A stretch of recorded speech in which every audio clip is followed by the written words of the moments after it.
exercise 8.3 which is totally depends on the topic compound interest.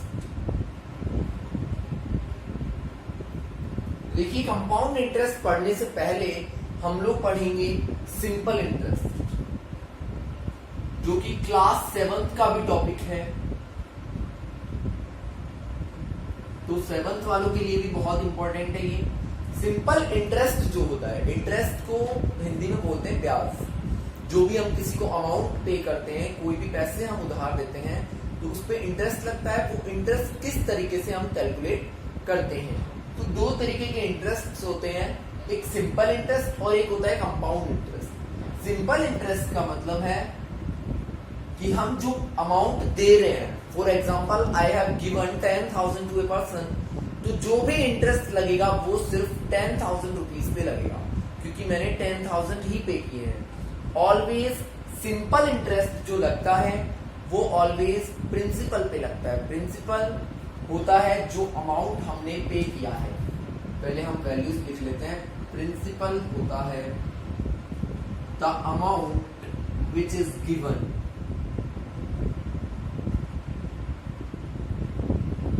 जो भी amount हमने दिया है वो होता है प्रिंसिपल।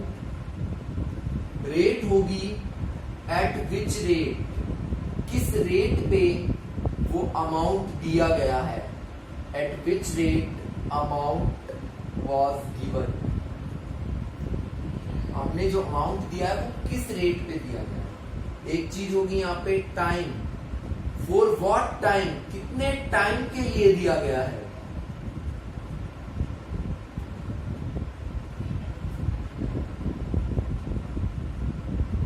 ठीक है भाई। और एक आता है मतलब टोटल अमाउंट होगा, वो होगा कि सब कुछ इंटरेस्ट वगैरह जोड़ के जो हमें देना होता है वापस वो। तो ये तीन चीजें मोस्ट इंपॉर्टेंट चीजें हैं। For example I have given 20,000 rupees to a person for 5 years at the rate of 5%। So what is the value of P? 20,000. What is the value of R? 5%. And what is the value of T? 5 years. This is the common thing about the interest. But now, if we have to find the simple interest, अगर हमें simple interest find करना है, for example मैं एक question ले लेता हूँ। 10,000 rupees are given for time period of 2 years. And at the rate of 5%, at the rate of 5% per annum.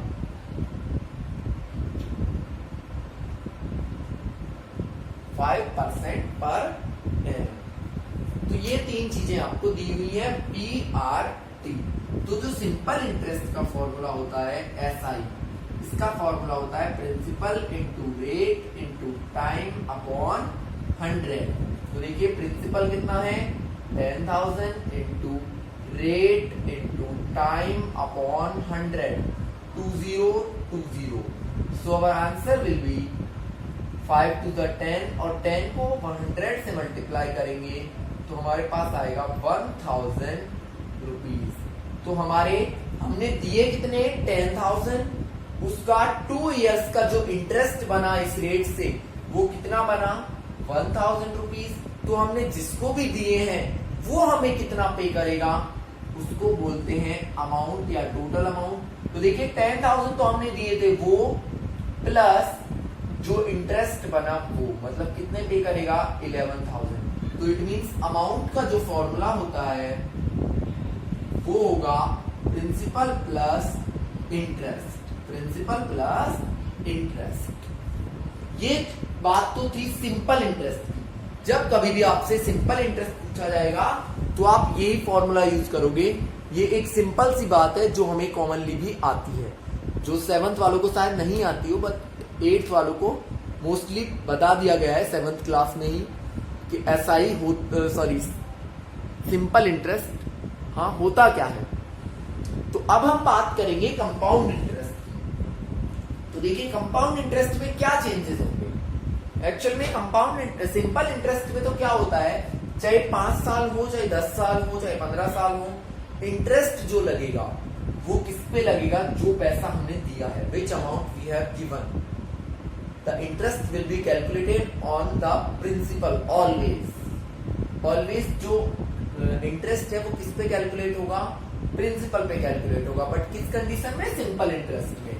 But अगर हम बात करें कंपाउंड इंटरेस्ट की, किसकी बात करें?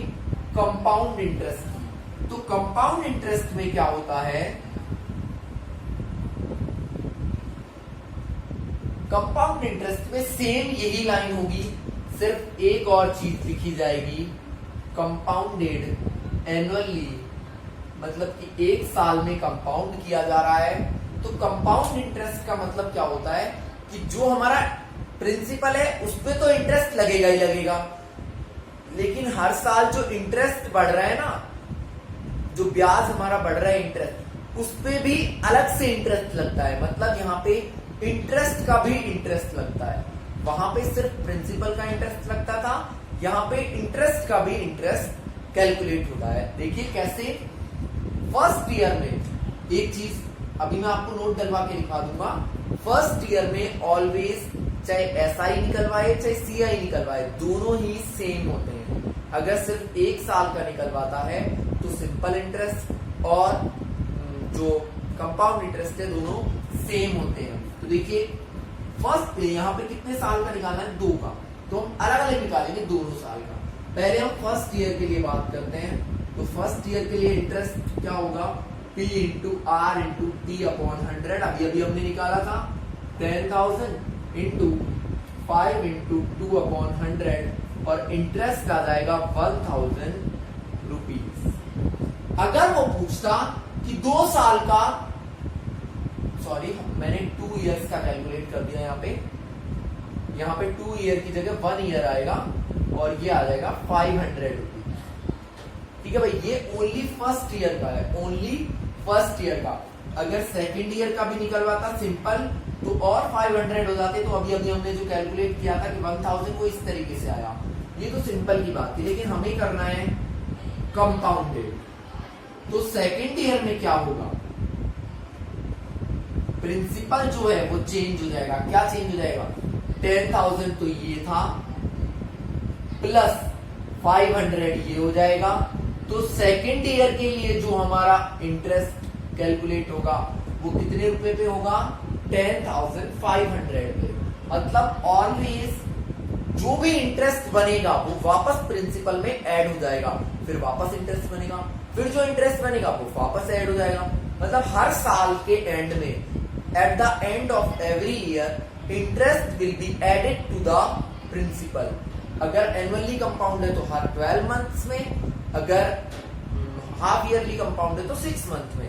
जो कि बैंकों में चलता है वो कंपाउंड इंटरेस्ट होता है। और मेन थिंग इज आपको हर बार, हर एक साल के बाद इंटरेस्ट को कहां ऐड कर देना है? प्रिंसिपल में।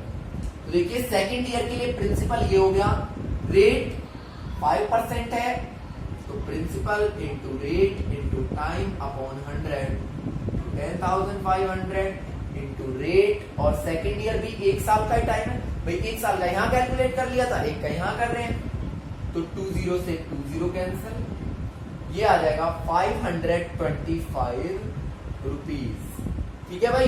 तो दोनों साल का ऐड करके कितने रुपए देने होंगे? तो वो देख लीजिए, दिए कितने थे? 10,000। हम निकाल रहे हैं कि कितना अमाउंट वापस पे करना है। दिए कितने थे? 10,000। पहले साल में कितना इंटरेस्ट लगा? 500।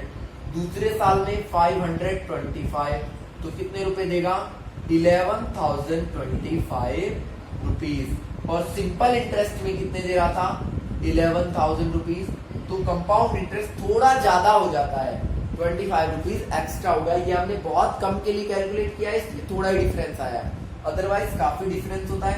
अगर इसी क्वेश्चन में आपको बोलता कि 3 इयर्स के लिए कैलकुलेट करो कंपाउंड इंटरेस्ट, तो देखिए आपने फर्स्ट ईयर के लिए कर दिया, फिर प्रिंसिपल में ऐड किया, फिर सेकंड ईयर के लिए कर दिया, और थर्ड ईयर के लिए क्या हो जाएगा?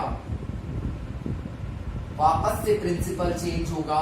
देखिए पहले कितना हो चुका है 10,500, इसमें और इंटरेस्ट ऐड हो जाएगा 525। So this time our principal will be 11,025।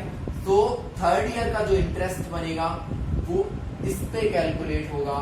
तो 11,025 इंटू 5% रेट है और 1 साल का और निकलवा रहा है। तो हमारा जो आंसर आएगा वो होगा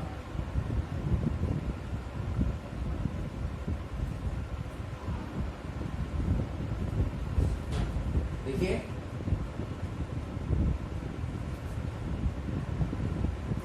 यस 551.25। तो नेक्स्ट ईयर कितने रुपए इंटरेस्ट लग जाएगा, इतने रुपए। तो फिर अमाउंट में और ये ऐड हो जाएगा।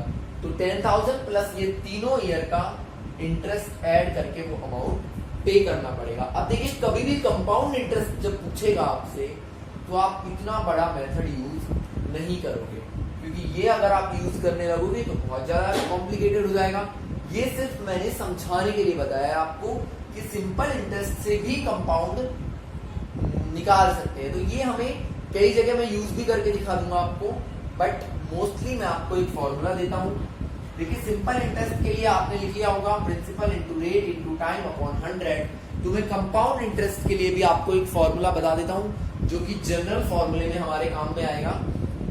पहली बात तो आपको ये ध्यान में रखनी है, इसी क्वेश्चन को ध्यान रखना, इसको आप लिखोगे दैट प्रिंसिपल ये है, कंपाउंड इंटरेस्ट ये है, तो 2 ईयर का कंपाउंड इंटरेस्ट कैलकुलेट करना है।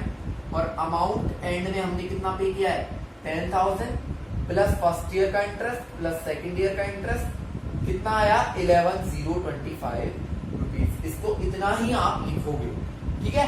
ये एक क्वेश्चन था, ये हमने सिंपल इंटरेस्ट से सॉल्व किया, वो भी आपको नोट डाउन करना है। वो कितना आया 11,000। इस फॉर्मूले से क्या था PRT इंटू 100 अपॉन 100, इससे क्या था तो 11,000 आया था, एक तो वो नोट करना है। आफ्टर दैट कंपाउंड इंटरेस्ट के फॉर्मूले से ये नोट करना है। अब मैं एक और तरीका बता रहा हूं सेम इसी क्वेश्चन के लिए, वो और नोट करना है। तो देखिए उससे भी कंपाउंड इंटरेस्ट सेम ही आएगा। देखिए किस तरीके का कंपाउंड इंटरेस्ट का फॉर्मूला क्या होता है CI। इसका फॉर्मूला होता है principal into 1 plus rate upon 100 की पावर T माइनस प्रिंसिपल। ये थोड़ा सा टफ लग रहा है आपको, अदरवाइज इसको जब हम करेंगे तो मैं बहुत ही इजी तरीके से आपको इसको बता दूंगा। देखिए प्रिंसिपल कितना है 10,000 इंटू 1 प्लस रेट अपॉन 100 इसकी पावर टाइम माइनस प्रिंसिपल, ठीक है भाई। तो हो जाएगा 10,000 इंटू यहां हम एलसीएम लेंगे अंदर ब्रैकेट में तो 100 आएगा, 100 प्लस 5 और इसकी पावर 2 माइनस 10,000। तो देखिए 10,000 इंटू कितना है 105 अपॉन 100 और पावर 2 लिखिए, इसलिए इसको 2 टाइम्स लिखना पड़ेगा। माइनस करना है 10,000। पहले इसको सॉल्व कर लेते हैं। देखो 0 0 0 0 0 0 0 0। तो देखिए 105 को 105 से मल्टीप्लाई करोगे तो आएगा 11,025 और माइनस करना है 10,000। तो जो कंपाउंड इंटरेस्ट है वो आ जाएगा 1,025। ये क्या है हमारा इंटरेस्ट आया है ओनली। अगर आपसे पूछे कि अमाउंट क्या होगा तो प्रिंसिपल प्लस इंटरेस्ट। तो प्रिंसिपल क्या था 10,000 प्लस इंटरेस्ट क्या है 1,025, तो क्या बन गया 11,025। यही तो हमारा उस फॉर्मूले से आया था और यही हमारा इस फॉर्मूले से कैलकुलेट करके हमने निकाल दिया है। तो ये एक्चुअल फॉर्मूला है जो हम कंपाउंड इंटरेस्ट में यूज करते हैं। बट अब मैं आपको कुछ नोट्स डलवा देता हूं, ये आप नोट कर लेना। अब आपके लिए इंपॉर्टेंट थिंग्स जो आपको ध्यान में रखनी है, इस वीडियो में मैं सिर्फ इसका इंट्रोडक्शन ही दूंगा। नेक्स्ट वीडियो में हम क्वेश्चन सॉल्व करेंगे। तो देखिए नोट है हमारा, the first thing is CI means compound interest and SI for first year ऐसे लिख लो are equal for the first year. हमेशा फर्स्ट ईयर के लिए सिंपल इंटरेस्ट और कंपाउंड इंटरेस्ट जो होंगे वो इक्वल होंगे, एक जगह डिफरेंट भी होंगे, वो मैं बता दूंगा। Second thing is